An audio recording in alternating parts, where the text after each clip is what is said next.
وخاتم النبیین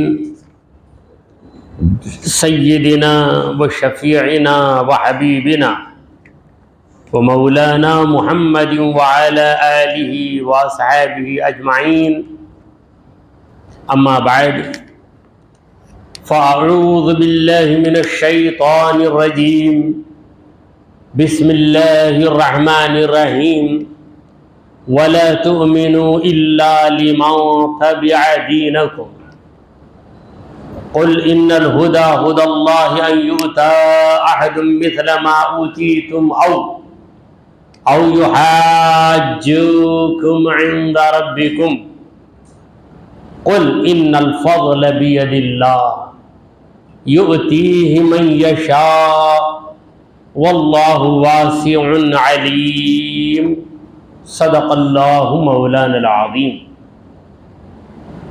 حاضرین محفل، السلام علیکم ورحمۃ اللہ وبرکاتہ۔ اللہ رب العزت جل وعلا کی ہم پر بے پناہ مہربانی ہے کہ اس نے ہمیں آقائے نامدار احمد مختار مدنی تاجدار دونوں جہاں کے سردار حضرت محمد مصطفیٰ رسول خدا صلی اللہ تعالی علیہ وآلہ وسلم کی بابرکت امت میں پیدا فرمایا۔ حضرات محترم، جس آیت مبارکہ کی میں نے تلاوت کی ہے وہ سورہ آل عمران کی آیت نمبر 73 یعنی 70 پر 3 ہے۔ یہود و نصارہ نے جب دیکھا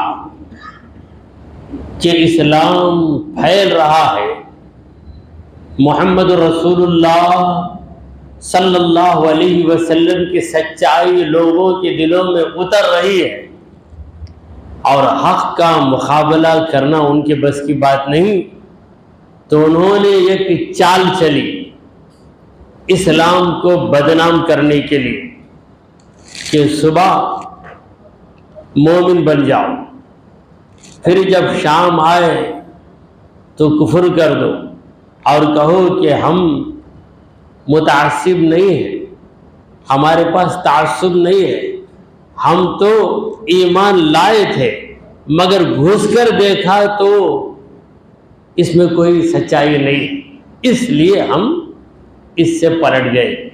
اس طریقے سے لوگوں کے اندر ہم اسلام کے خلاف بدگمانی پھیلائیں۔ انہوں نے یہاں سازش کی، ان کا پلان ابھی ایکٹیویٹ نہیں ہوا۔ اللہ تعالیٰ نے آیت نازل کیا اور اپنے محبوب کو بتا دیا کہ اے میرے مصطفیٰ، اہل کتاب میں ایک ٹیم ہے، ایک جماعت ہے جو اس طرح کی سازش کر رہی ہے، یہ لوگ صبح ایمان لائیں گے، شام کو انکار کریں گے، یہ ان کی پری پلاننگ ہے، پہلے ہی یہ اس طریقے کا منصوبہ بنا چکے ہیں۔ تو جب یہ آیت سنائی گئی تو حیران ہو گئے، ارے جو ہم بات بطور راز رکھ کر ایک دوسرے سے کرتے ہیں، اس راز کو محمد عربی صلی اللہ علیہ وسلم فاش کر دیتے۔ تو ان لوگوں نے جو آپس میں ایک دوسرے سے کہا، اس سے پہلی بات تو یہ تھی کہ صبح مومن بننا، یعنی منافق بنو۔ مومن تو بنتے نہیں، ظاہری طور پر کہیں گے کہ ہم نے کلمہ پڑھ لیا، ہم مسلمان ہو گئے، ہم رسول اللہ کے عاشق ہو گئے، کہتے جاؤ، شام ہو کر اس کے بعد نہیں برابر نہیں ہوا، سچ میں مسلمان لیکن برابر نہیں، دیکھ لیں۔ تو یہ بات دوسرا سنے گا، دوسرا تیسرے کو سنائے گا، تیسرا چوتھے کو سنائے گا، تو جو لوگ مسلمان بننے کا ارادہ رکھتے ہیں ان کا ارادہ بھی کیا ہو جائے گا، وہ ارادے کی پختگی چلے جائے گی، ان کا ارادہ بھی بدل جائے گا۔ یہ ان کی چال بازی تھی۔ اور پھر آپس میں کہنے لگے وَلَا تُؤْمِنُوا، ایمان مت لاؤ، یعنی بات مت مانو الا لمن تبع دینکم، اسی کی بات مانو جو تمہارے دین کی پیروی کرتا ہے. یعنی کوئی یہودی ہے وہ غلط بھی کہے تو سر ہلاؤ، جھوٹ بھی بولے تو ہاں ہاں بولو، مگر جو تمہارے دین پر نہیں ہے، یعنی کوئی مسلمان ہے وہ صحیح بات بولتا ہے تب بھی اس کا مذاق اڑاؤ. قل، اے مصطفیٰ آپ کہیے، ان یہود و نصارہ سے آپ کہیے، ان الہدیٰ ہدی اللہ، بے شک ہدایت تو اللہ کی ہدایت ہے. اللہ جسے ہدایت دے دے گا تم تمہاری مکاری کے ذریعے، سازش کے ذریعے اسے بہکا نہیں سکتے. سرکار دو عالم صلی اللہ علیہ وسلم اپنے خطبے میں ارشاد فرماتے، من یہدہ اللہ فلا مضل لہ، جسے اللہ ہدایت دے دے کوئی اسے گمراہ کر نہیں سکتا. ومن یضلل، اور جسے اللہ گمراہی رکھنا چاہے، فلا ہادی لہ، اسے کوئی صحیح راستہ بتا نہیں سکتا. حضرت بلال حبشی کو اللہ نے ہدایت دے دی، امیہ بن خلف نے ان کو اتنی اذیت دی، ان کی جگہ کوئی دوسرا ہوتا تو شاید امیہ کی بات مان لیتا، مگر امیہ ظلم کرتے کرتے تھک گیا. حضرت بلال حبشی کا صبر برابر قائم رہا. دوسری طرف ابو جہل، اس نے نبی کریم صلی اللہ علیہ وسلم کے معجزوں کو اپنی نگاہوں سے دیکھا، مگر اس کی قسمت میں ہدایت نہیں تھی. ان الہدیٰ ہدی اللہ، بے شک ہدایت اللہ کی ہدایت ہے. ان یؤتی احد مثل ما اوتیت، یہود و نصارہ یہ ایک دوسرے سے یہ بھی کہنے لگے کہ دیکھو اس بات کو ہرگز نہیں ماننا، ہرگز نہیں ماننا کہ تمہاری طرح کسی اور کو بھی دیا جائے. یعنی تم کو کتاب ملی ہے، بس تم کو ہی ملی ہے، تمہارے سوا کسی کو مل نہیں سکتی. محمد صلی اللہ علیہ وسلم کو کتاب ملی، یہ بات مت مانو. محمد صلی اللہ علیہ وسلم کو نبوت ملی، یہ بات مت مانو. یعنی تمہاری بات پر تم اٹل رہو. یہ اور بات ہے کہ تم غلطی پر ہو تب بھی مت مانو. جیسے کوئی غلط بات کہہ دیتا، بات کرتے کرتے کہا کہ میں یہ کر دیا، وہ جو نہیں کیا وہ بولا. تو جب اس سے کہا گیا کہ تم نے یہ غلط بات کہی تھی، تو اسے معلوم ہے کہ میں جو بولا وہ غلط. مثلا کرتے کرتے کہہ دیا کہ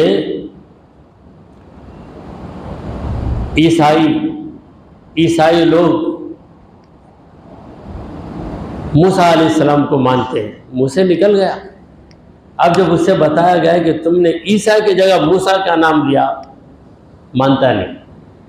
آج کل ریکارڈنگ آ گئی، اب ریکارڈنگ میں آ گیا، ریکارڈنگ غلط رہے گی، میں تو ایسا نہیں بولا بس. بھائی ریکارڈنگ سے نہیں غلط سیٹنگ رہے گا بولا. تو کوئی ہٹ دھرم جو ہوتا ہے، ہٹ دھرم، اس کا کوئی دھرم نہیں ہوتا. ہر دھرم سے وہ ہٹ گیا، اس لیے وہ ہو گیا ہٹ دھرم. میں جو بولا وہی مرغی کی ایک ٹانگ، کہاوت مشہور ہے. ایک شخص دیکھا کہ مرغی درد کی وجہ سے ایک ٹانگ کو اٹھائے گی تو ایک ٹانگ چھپ گئی اس کی. جب اس کی نظر پڑی تو ایک ٹانگ تھی، تو ڈکلیئر کر دیا مرغی کو ایک ٹانگ، مرغی کی ایک ٹانگ. پھر اسے بتایا گیا نہیں بھائی، مرغی کے دو ٹانگ رہتے، دیکھو سامنے مرغی اسے دو ٹانگ نہیں، ایک ٹانگ دوسری ٹانگ نے اٹھا کر لگا لی سو بنا، لیکن ایک ٹانگ ہی چسکی. تو ایسی ہٹ دھرمی. تو یہودیوں نے کہا کہ اگر کوئی کہے کہ جس طرح تم کو کتاب ملی، جس طرح موسیٰ علیہ السلام کو کتاب ملی، اسی طرح محمد مصطفیٰ صلی اللہ علیہ وسلم کو بھی کتاب ملی ہے، قرآن مجید، قرآن توریت کی تصدیق کر رہا ہے. جس طرح عیسیٰ علیہ السلام کو انجیل ملی، اسی طرح محمد مصطفیٰ صلی اللہ علیہ وسلم کو قرآن ملا ہے۔ موسیٰ اور عیسیٰ علیہم السلام خدا کے پیغمبر ہیں، تو محمد مصطفیٰ صلی اللہ علیہ وسلم بھی خدا کے پیغمبر ہیں۔ اس بات کو ہرگز نہ مان، بلکہ کہہ دو کہ ہم کو جو ملا ہم کو ہی مل سکتا ہے، دوسرے کو نہیں مل سکتا۔ بلکہ یہودیوں نے یہ بھی کہہ دیا کہ جنت صرف ہم کو ملے گی، لن يدخل الجنت الا من کان ہودا او نصارا۔ یہ دعویٰ کر دیا کہ جنت میں ہرگز کوئی جا ہی نہیں سکتا، وہی جا سکتا ہے جو یا تو یہودی رہے یا نصرانی رہے، مسلمان نہیں جا سکتا۔ اس غلط بات پر وہ لوگ قائم رہے۔ قائم کس چیز پہ رہنا ہے؟ سچائی پہ قائم رہو، مگر یہ سچائی پر نہیں، غلطی پر قائم۔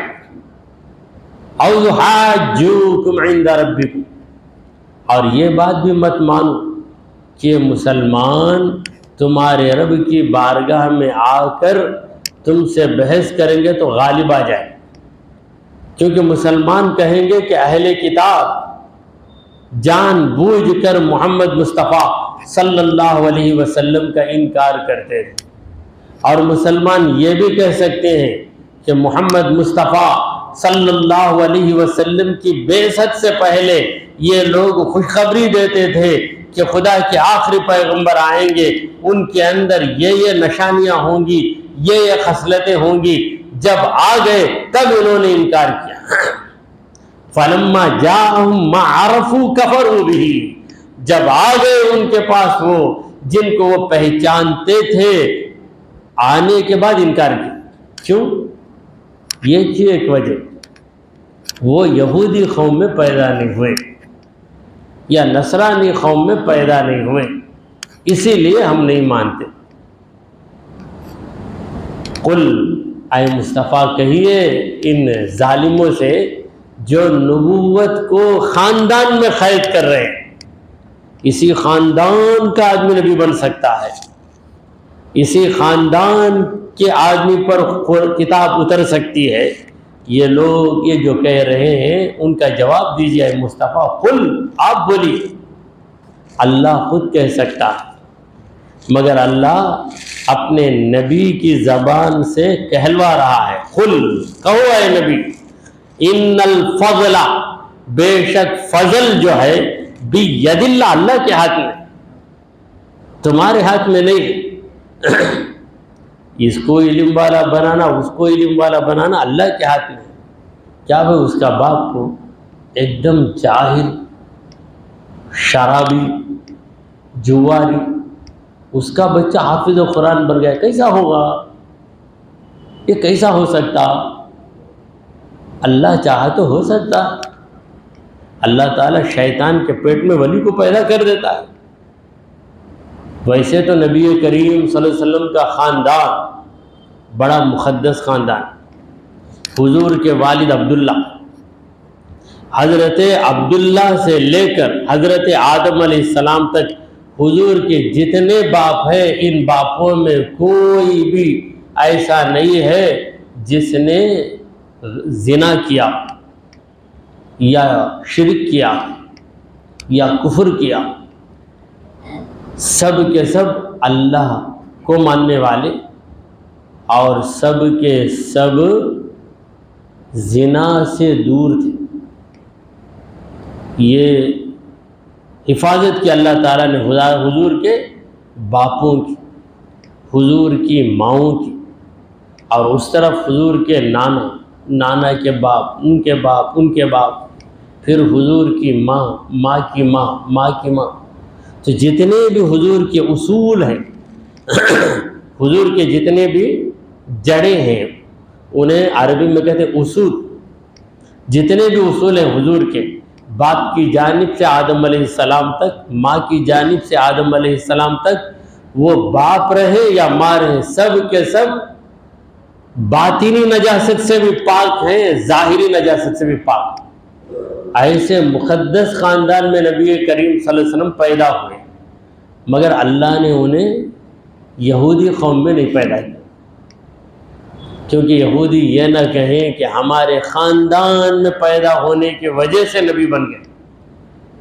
تو اے نبی آپ انہیں جواب دیجئے، ان الفضل، بے شک مہربانی، نوازش، بید اللہ، اللہ کے ہاتھ میں ہے، یؤتیہ من یشاء، وہ جس کو چاہتا ہے دے دیتا ہے۔ جسے چاہا زبردست کاریگر بنا دیا، جسے چاہا زبردست ڈاکٹر بنا دیا، جسے چاہا زبردست عالم دین بنا دیا، جسے چاہا بے مثال انجینئر بنا دیا، جس کو جو بنانا چاہو بنا دیا۔ اور پیغمبر بنا دینا یہ بھی اس کی مرضی ہے، وہ کسی خاندان کا پابند نہیں ہے، وہ جس کو چاہے نبی بنا سکتا ہے۔ اس نے مجھے نبی بنایا، یہ اس کا کرم ہے۔ تم خدا پر پابندی لگاتے ہو، اے ظالم یہودی ہو، کیا تم خدا پر پابندی لگاتے ہو؟ اے خدا اس کو ہی نبی بنانا، اسے نبی نہیں بنانا، اللہ پر پابندی لگاؤ گے؟ ایسا نہیں ہے۔ واللہ واسع علیم، اللہ تعالیٰ کشادگی والا ہے، اسے کوئی پابندی نہیں، تنگی نہیں، جو چاہے کر سکتا ہے۔ زبان سے بلوا رہا ہے پروردگار۔ اب ہم بات کرتے ہیں زبان سے، نہیں زبان ہی بات کرنا، ہاتھ بات نہیں کرنا، کیا اللہ پر پابندی لگا سکتے؟ نہیں لگا سکتے۔ اللہ تعالیٰ کہتا ہے کہ ہم چاہیں تو تمہارا ہاتھ بھی بات کرے گا، ہم چاہیں تو تمہارا پاؤں بھی بات کرے گا۔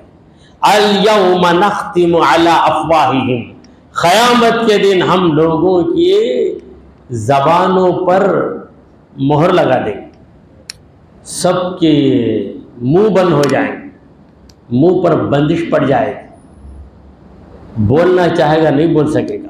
وَتُكَلِّمُنَا أَيْدِيهِمْ، لوگوں کے ہاتھ ہم سے بات کریں گے۔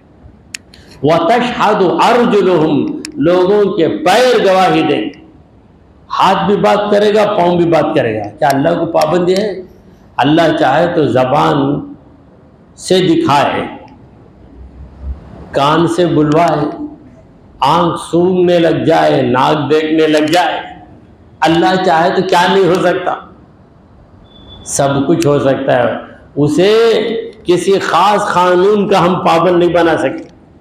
جو پابندی میں آ گئے وہ مجبور ہے، جو پابندی میں آیا وہ مجبور ہے، اللہ مجبور نہیں ہے، تو اللہ پر کیا پابندی لگاؤ گے؟ تو یہ ظالم نبوت کے سلسلے میں اللہ پر پابندی لگا رہے ہیں۔ اللہ تعالیٰ نے اہل کتاب کے کسی شخص کو نبی بنا دیتا تو ہم مان لیتے۔ اللہ نے عرب کے ایک باشندے کو، مکے کے رہنے والے کو نبی بنایا ہے، یہی ان کا اعتراض تھا۔ اور یہ اعتراض بالکل بے بنیاد اعتراض ہے۔ کیسا اعتراض ہے؟ بے بنیاد اعتراض۔ اللہ کشادگی والا ہے، علیم، وہ جانتا ہے نبوت کے قابل کون ہے، یہ رب جانتا ہے، تم کیا جانا؟ تو جو نبوت کے قابل تھا اللہ نے اسے اپنا نبی بنا دیا۔ یختص برحمتہ من یشاء، جسے چاہتا ہے اپنی رحمت کے ساتھ خاص کر لیتا ہے، جسے چاہ بنا دیا۔ موسیٰ علیہ السلام پہ کرم کیا، ان کو نبی بنا دیا۔ ہارون علیہ السلام پہ کرم کیا، ان کو نبی بنا دیا۔ داؤد علیہ السلام پہ کرم کیا، نبی بنا دیا، جس کو چاہا نبی بنا دیا۔ اور محمد مصطفیٰ صلی اللہ علیہ وسلم کو اس نے نبیوں کا امام بنانا چاہا بنا دیا، صاحب معراج بنانا چاہا بنا دیا، رحمت للعالمین بنانا چاہا بنا دیا۔ اب تم کون ہوتے ہو اللہ کے فیصلے پر پابندی لگانے والے؟ تم بس دو میں ایک کرو، مانو خود کو بچاؤ، یا جلو محمد صلی اللہ علیہ وسلم کی دشمنی میں جلو پھر جہنم میں چلو، وہاں جا کے بھی جلو، دوسرا کچھ نہیں۔ دنیا میں رہتے جب تک رہے جلتے رہے۔ حضور اکرم صلی اللہ علیہ وسلم کے دشمن کہاں ہیں؟ مٹ گئے۔ اور آج بھی جو دشمنی کر رہا ہے اس کے مٹ جانے کی علامت ہے۔ مٹ گئے، مٹتے ہیں، مٹ جائیں گے اعداء تیرے، اعداء یعنی دشمن، مٹ گئے، مٹتے ہیں، مٹ جائیں گے اعداء تیرے، نہ مٹا ہے نہ مٹے گا کبھی چرچا تیرا، نہ مٹا ہے نہ مٹے گا کبھی چرچا تیرا۔ ورفعنا لک ذکرک کا ہے سایہ تجھ پر، بول بالا ہے تیرا، ذکر ہے اونچا تیرا۔ عقل ہوتی تو خدا سے نہ لڑائی لیتے۔ کیسے ظالم ہیں نبی یہ کریم صلی اللہ علیہ وسلم کا انکار کر کے یہ کس سے لڑائی لے رہے ہیں؟ رب سے لڑائی لے رہے ہیں۔ ایک استاذ نے شاگردوں کو جانچا، جو شاگرد قابل نظر آیا اس کو پہلا انعام دے دیا، فرسٹ پرائز دے دیا۔ تو ایک شخص آ کے اسٹیج پہ بول رہا ہے یہ طالب علم، یہ جو اسٹوڈنٹ ہے، یہ طالب علم یہ قابل نہیں ہے، یہ حقدار نہیں ہے، اسے کچھ بھی نہیں آتا۔ تو طالب علم سے لڑائی نہیں لے رہا ہے بلکہ جو استاد انعام دیا اس سے لڑائی لے رہا ہے۔ استاد کہے گا مجھے جو پتہ ہے تجھے کیا پتہ، میں استاد ہوں اس کا، نہیں وہ قابل نہیں۔ تو ایسے ہی یہ ظالم کہتے ہیں کہ محمد صلی اللہ علیہ وسلم کو نبوت کیوں ملی، بلکہ ظالموں نے عجیب و غریب باتیں، جبرائیل علیہ السلام کے خلاف بھی بکواس کرنے لگے۔ اللہ نے جبرائیل کو بھیجا کہ جبرائیل جاؤ کسی زبردست علم والے یہودی کے پاس جاؤ۔ یہ جبرائیل آئے، ایڈریس بھول گئے، پتہ بھول گئے، سیدھے محمد صلی اللہ علیہ وسلم وہ غار ہرا میں بیٹھے ہوئے تھے، وہاں جا کر ان کو پہنچا کر آ گئے۔ ٹھیک ہے، وہ جا کے پہنچا دیے۔ پھر پروردگار نے کیا کیا، کیا کرنا جبرائیل تم دے دیا نا، مجبوراً میں بھی مان لیتا ہوں، اللہ بھی مان لے۔ کیسی ان کی سوچ، کیسی مذہب کا خیز ہے، مذہب کا خیز ایک لافٹر ہے ان کی سوچ، سنیں گے تو ہنسی آ جائے گی۔ تو پروردگار عالم نے نبی کریم صلی اللہ علیہ وسلم کو جو دیا مان لو، رب سے کیوں لڑتے ہو؟ عقل ہوتی تو خدا سے نہ لڑائی لیتے، وہ بڑا یہ گھٹائیں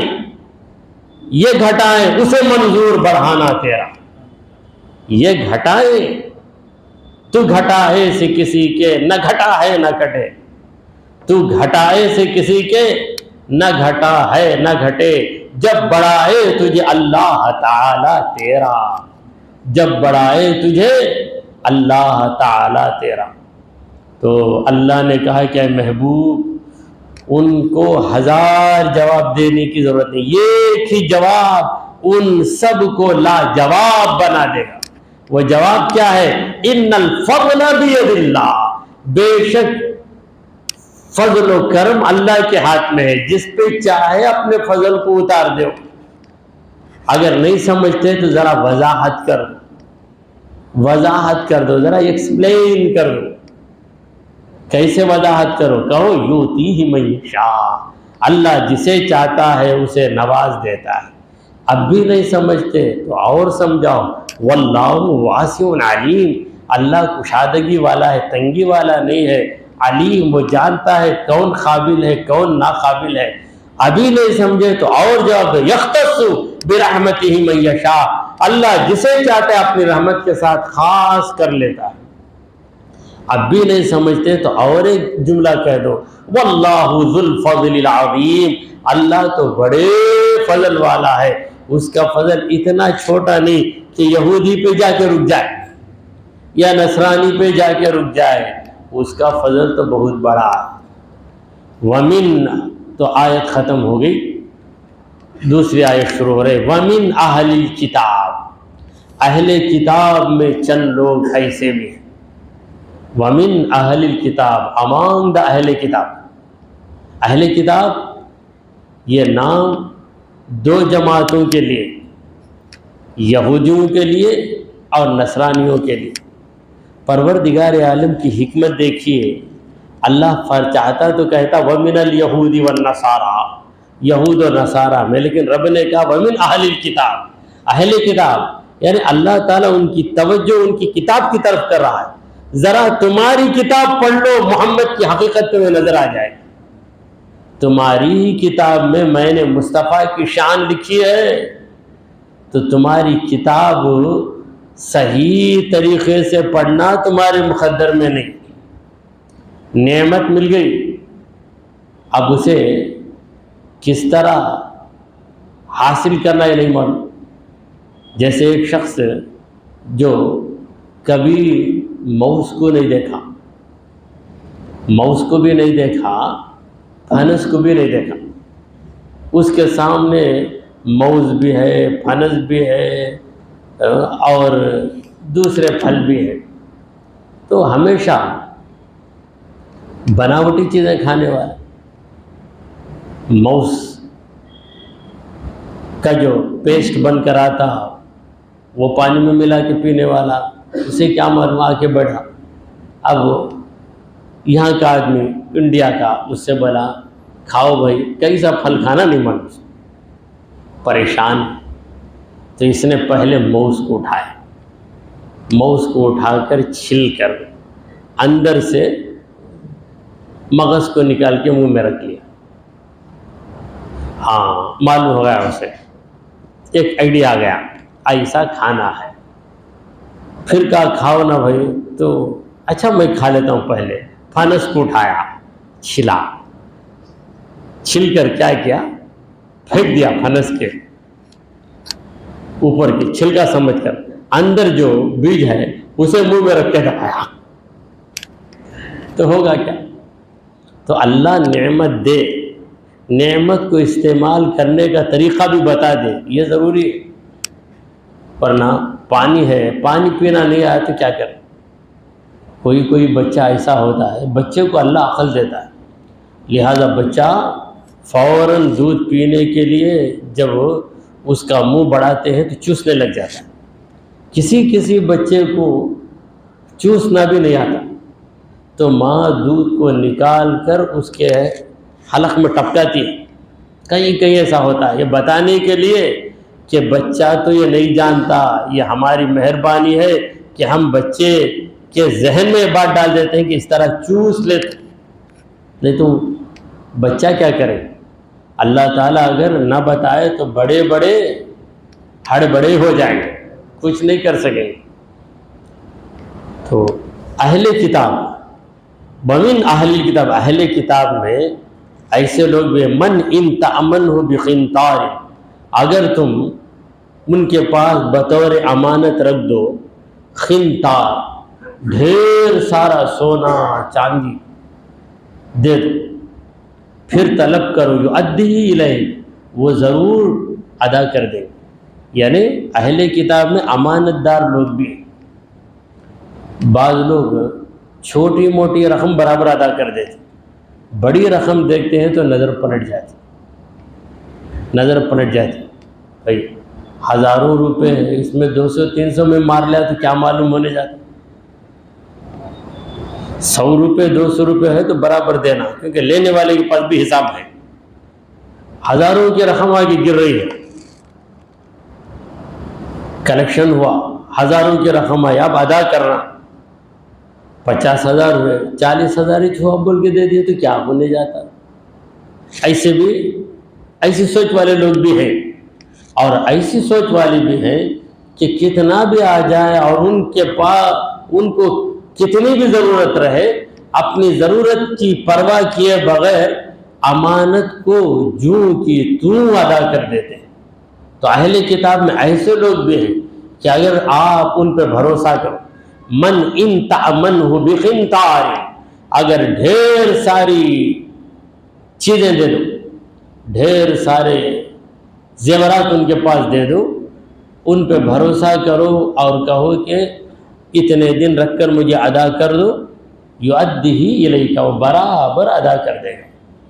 ومنہم، اور ان میں ایسے دغا باز بھی ہے، من ان تأمنوا بدینار، یہ دینار ان کے پاس دے دو، یہ ایک اشرفی قنطار دینار، قنطار کا معنی ڈھیر سارا، دینار یہ ایک دینار، تو آج کی زبان میں کہہ سکتے ہیں کہ ایک ڈبہ بھر کر پیسہ دے دو، اس میں سے 1000 2000 نکال لیا تو پتہ نہیں چلے گا، مگر وہ نکالے بغیر دینے والے بھی ہیں۔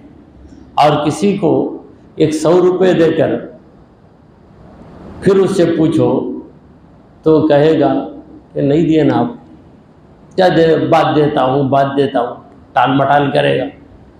تو اہل کتاب میں ایسے بھی ہے کہ یہ دینار دے کر ان پہ بھروسہ کرو، لا یؤدیہ الیک، وہ ادا نہیں کریں گے، آپ کو واپس نہیں لوٹائیں گے، الا ما دمت علیہ قائما، مگر بس ایک ہی صورت ہے ان سے لینے کی کہ ما دمت علیہ قائما، کہ تم ان کے پاس کھڑے ہو جاؤ، ان کو رسوا کرو، بولو میرا پیسہ دیے نہیں تک میں نہیں جاؤں گا، تب پریشان ہو کر ادا کریں۔ اگر نرم سلوک کرتے رہو گے تو تمہاری زندگی ختم ہو جائے گی اور اس کی زندگی ختم ہو جائے گی، دینے والا نہیں ہے۔ تو دونوں قسم کے لوگ۔ اب جو دوسری قسم ہے، پیسہ یا دینار سونا چاندی وصول کر لینا کسی سے، یہ کہہ کر کہ میں بعد میں دیتا ہوں، کہتے ہیں مستعار لینا، عورتیں مستعار لیتی ہیں، شادی میں جانا ہے، ان کے پاس نیکلس نہیں ہے تو پڑوسن سے پوچھتے تمہاری نیکلس دو، آج میں شادی کو جاؤں گی پھر شام کو واپس کر دوں، تو دوسرے کا زیور لے کر گلے میں لٹکا کر لوگوں کے سامنے ایسا ظاہر کرنا کہ یہ زیور میرا ہے، اس سے کچھ بھی فائدہ نہیں، وہ زیور دیکھ کر کوئی ان کو ایکسٹرا بریانی کے پیس ڈالنے والا نہیں، اور ان کو پہلی صف میں بھی بٹھانے والا نہیں ہے، لیکن یہ خوشی ہو جاتی۔ یہ خوشی جو ہے دھوکے کی خوشی ہے، چیز تمہاری نہیں ہے، دوسرے کی ہے۔ اگر کوئی پوچھ دے کہ تمہارا زیور ہے کیا، صحیح بولیں گے تو پھنسیں گے، جھوٹ بولیں ہاں میرا ہی ہے، پھر دن میں سوچتے تھے انہیں تو مجھے دے ڈالی نہیں، میرے پاس ہے تک میرا اتنا ہو، پھر شام کو اتنا میں اس کا تیرا بول کے واپس کروں گی، تو یہ سوچ کے رکھتے ہیں۔ تو اس طریقے سے بعض عورتیں لے لیتی ہیں ہار سونے کا، شادی ہوئی 2-4 دن کے بعد پھر جا کر پوچھی تو دے تو گھر میں ہے، دے پھر دیتی ہی نہیں، مہینے کے بعد کیا بہت پیسوں کی ضرورت ہوگی کیا، انہوں جا کر مالوڑی کی دکان میں رکھ ڈالے، چھڑا کر دیتی ہوں، تو پھر اس کے بعد کوئی انصاف کی بات کرنے والا بھی آ کر بولے بھائی اس کا زیور دے دو نا، اس کے بعد اتنے بڑے زیور ہیں، ایک زیور نہیں رہا تو کیا مر جاؤں گی کیا ہوں گے، ایسے الٹے جوابات دینا۔ تو اس طرح کا الٹا جواب دینے والے یہودی تھے۔ عربوں کے پاس یا مسلمانوں کے پاس سے پیسے وصول، وہ زمانہ تو پیسوں کا نہیں تھا، دینار و درہم کا تھا، دینار سونے کا سکہ، درہم چاندی کا سکہ، تو لے لیتے، واپس نہیں کرتے۔ ذالک بانہم قالوا، وہ جو خیانت بھی کریں گے اور سمجھیں گے کہ یہ خیانت کرنا ہمارا حق ہے، it is our right to cheat، cheating کرنا ہمارا حق ہے، ہمارا رائٹ ہے، ایسا سمجھتے تھے چند یہودی۔ ذالک بانہم قالوا، ان لوگوں نے کہا لیس علینا فی الامیین سبیل، یہ عرب کے لوگ، یہ مسلمان، یہ سب ان پڑھ ہیں، ان کے پاس علم نہیں ہے، تو یہ بے علم جاہلوں کو دھوکہ دینے سے ہم گنہگار نہیں ہوتے۔ ایک یہودی کو دھوکہ دیا تو گنہگار، ایک نصرانی کو دھوکہ دیا تو گنہگار، مگر نصرانی مسلمان کو دھوکہ دیا تو گنہگار نہیں، یہودی مسلمان کو دھوکہ دیا تو گنہگار نہیں، کیونکہ مسلمان ان پڑھ ہے، جاہل ہے ان لوگوں کے پاس، انہوں نے اس طرح کا تصور بنائے رکھا تھا۔ صرف مسلمان ہی نہیں، عرب کے جتنے لوگ تھے، مکے کے جتنے لوگ تھے، ان میں کسی کو پڑھنا لکھنا نہیں آتا تھا سوائے چند کے، تو ان سب کو وہ لوگ اس طریقے سے سمجھتے تھے کہ ان پڑھ ہے بھائی ان کو۔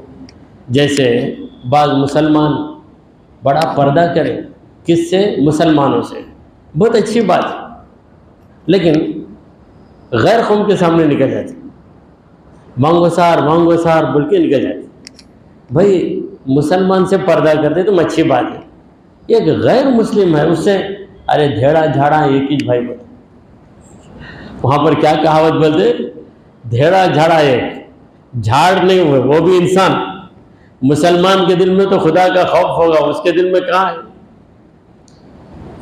اکثر آفس میں کام کرنے والے بڑے فخر کے ساتھ اپنے کلیگ کو لے کر آتے گھر میں، کلیگ یعنی ساتھ کام کرنے والا، ساتھ کام کرنے والے کو لاتے بٹھاتے، اپنے بیوی سے اس کا تعارف کرواتے، یہ میری بیوی ہے۔ پھر اس کے بعد بار بار آتا ہوں، پھر ایک ایسا موقع ہوتا کہ جب شوہر نہیں ہے تب آ جاتا، شوہر نہیں اس وقت پہ آ گیا، اب کیا کرے گی بیوی؟ اس کو چلے جاؤ یہ بول نہیں سکتی، بولی تو بات بری ہو جائے گی، بلائی بٹھائی، پھر ہوتے ہوتے دونوں میں تعلقات بھی ہو گئے۔ اس کے بعد آتا میں بھروسہ کرا نہ اس کو، تو اس پہ کیوں بھروسہ کیا؟ اللہ کا جو حکم تھا اس پہ عمل کرنا تھا تجھے۔ ایسے کتنے حادثے ہوتے ہیں دنیا کے اندر، بہت سے حادثے ہوتے ہیں۔ تو یہ دھیڑا جھاڑا ایک جو بولتے نا، یہ جھاڑا نہیں ہے وہ لوگ، وہ بھی جو ہے اپنے اندر شہوانی جذبات رکھتے ہیں۔ ایک مسلمان سے تم پردہ کرواتے ہو تو اس سے 10 درجے بڑھ کر غیر مسلم سے پردہ کروانا، یہ لازمی چیز ہے۔ تو ذالک بانہم قالوا، ان یہودیوں نے کہا لیس علینا فی الامیین سبیل، ان ان پڑھ لوگوں کو اگر ہم دھوکہ دیں گے تو ہم پر کوئی گناہ نہیں ہے۔ وَيَقُولُونَ عَلَى اللَّهِ الْكَذِبِ، یہ لوگ اللہ پر جھوٹ بول رہے ہیں، کیا اللہ نے ان کو حکم دیا؟ نہیں دیا۔ اسی طرح مسلمان کے لیے بھی ہرگز جائز نہیں کہ وہ غیر مسلم کو دھوکہ دے۔ غیر مسلم کی کوئی چیز بطور امانت آپ کے پاس ہے تو اسے واپس کرنا آپ کی ذمہ داری، انہیں تو مسلمان نہیں نا بھائی چھوڑو نہیں بول سکتے، بلکہ ہمارے نبی کریم صلی اللہ علیہ وسلم نے انصاف کا ایسا نمونہ پیش کیا کہ ایک مسلمان اور یہودی میں جھگڑا ہو گیا، دونوں حضور کے پاس آئے تو حضور نے یہودی کے حق میں فیصلہ دیا، کیونکہ یہودی سچائی پر تھا۔ حضور نے اس وقت مذہب کو نہیں دیکھا، دھرم کو نہیں دیکھا، بلکہ یہ دیکھا کہ کون سچا کون جھوٹا۔ مسلمان کسی ہندو کو مار دیا، انصاف کی بات آئے تو کیا ہم مسلمان کی تائید کریں گے؟ نہیں کریں گے۔ ارے ناحق تو نے مارا ہے، اس کا جو نقصان ہے ادا کر، اگر نہیں ادا کرتا تو اس کی جانب سے ہم تجھے ماریں گے، کیونکہ اسلام ظلم کی اجازت نہیں دیتا۔ مسلمان اگر کسی ہندو کو دھوکہ دے دے تو ہم یہ کہہ کر نہیں چھوڑ دیں گے کہ چلو بھائی وہ تو ہندو ہے، بلکہ ہندو کی سپورٹ کر کے مسلمان سے اس کا حق دلوائیں گے۔ یہ ہے اسلام کی سچائی، اسلام کی حقانیت۔ جب حضور نے فیصلہ یہودی کے حق میں کیا تو مسلمان جو حقیقت میں مسلمان نہیں منافق تھا، اسی لیے دھوکہ دیا۔ حضرت عمر کے پاس آیا، جوشیلے مسلمان ہیں ان کو سنا دوں گا تو وہ یہودی کو ڈرا کر بھیج دیں گے۔ تو حضرت عمر نے پوچھا کہ حضور تو ہیں، میرے پاس کیوں آئے؟ تو یہودی بولا ہم دونوں گئے تھے تمہارے نبی کے پاس، تمہارے نبی نے جو فیصلہ دیا مجھے منظور، یہ تمہارا آدمی اسے منظور نہیں ہے۔ تو حضرت عمر نے کہا ہاں ایسی بات ہے، ابھی فیصلہ کرتا ہوں۔ اندر گئے، یہ سمجھا اندر جا کر قمیص پہن کر حضور کے پاس جائیں گے، سفارش کریں گے۔ اندر گئے، تلوار لائے اور اس منافق مسلمان کو اس وقت کاٹ دیا۔ کہا جو رسول اللہ کے فیصلے سے راضی نہیں، عمر کے پاس اس کا یہی فیصلہ، یہ زندہ رہنے کے قابل نہیں۔ تو اس کے بعد بات بڑی، بہت فتنے ہوئے، سب ہوا۔ حضرت عمر نے کہا کہ یا رسول اللہ آپ کے فیصلے سے راضی نہیں تو اسے میں مومن ہی نہیں مانتا۔ تو حضرت عمر کی بات جوں کی تو قرآن میں اتر گئی، فلا وربک لا یؤمنون حتی یحکموک فیما شجر بینہم۔ اے نبی فلا وربک، آپ کے رب کی قسم جو آپ کا فیصلہ نہیں مانے وہ مومن نہیں ہو سکتا۔ تو آیت یوں ہی اتر گئی۔ تو اب یہ ظالم کہہ رہے ہیں کہ ہم امانت داری صرف اپنی قوم کے لوگوں کے ساتھ برقرار رکھیں گے، دوسری قوم کے لوگ جاہل ہیں، ان کے ساتھ امانت داری کرنا یہ ہمارے لیے لازمی نہیں ہے، بلکہ ہم ان کو دھوکہ دیں گے تو گنہگار نہیں بنیں گے۔ تو پروردگار نے کہا وَيَقُولُونَ عَلَى اللَّهِ الْكَذِبَ، یہ لوگ اللہ پر جھوٹ بول رہے ہیں، وَهُمْ يَعْلَمُونَ، حالانکہ وہ جانتے، ان کو معلوم ہے کہ وہ جو کر رہے ہیں غلط ہے، مگر پھر بھی کر رہے ہیں۔ دعا کیجئے۔ دعا سے پہلے عرض کر دوں کہ آئندہ اتوار شب برات ہے، شب برات، شعبان کی 15ویں شب ہے، تو شب برات کی مصروفیات ہوں گی، اس لیے آئندہ اتوار تفسیر کی محفل نہیں ہوگی۔